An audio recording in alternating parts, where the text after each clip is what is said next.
دن کی روشنی میں بھی ہم یہ سوچ کر کانپ گئے تھے کہ آخر یہ ہوا کیسے۔ ہم کراچی سے حیدرآباد ایک بالکل سیدھے راستے پہ جا رہے تھے جدھر ہمارا آنا جانا معمول تھا۔ یہ کراچی کے بالکل ہی دوسری طرف ہم کیسے جا سکتے تھے؟ ایون کہ راستہ بھی بھٹک جائیں تو کوئی چانس نہیں تھا کہ ہم اس طرف آ نکلیں۔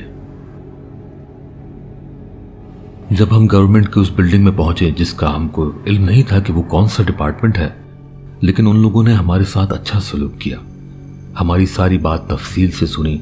ہم نے اپنے ماموں سے بھی ان لوگوں کی بات کروائی کہ ہم واقعی حیدرآباد جا رہے تھے۔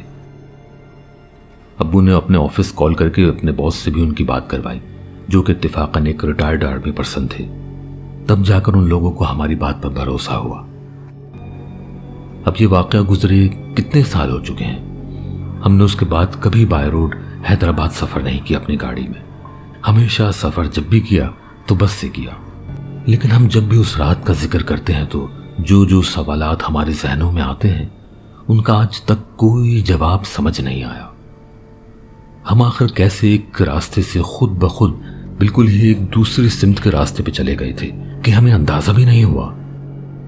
کبھی ساحل ادیم کی یوٹیوب پر باتیں سنتا ہوں تو خیال آتا ہے کہ شاید اس وقت کوئی ایسا پورٹل کھل گیا ہوگا جس کے اندر ہم لوگ اتفاقاً چلے گئے اور اس پورٹل نے ہمیں بلوچستان پہنچا دیا۔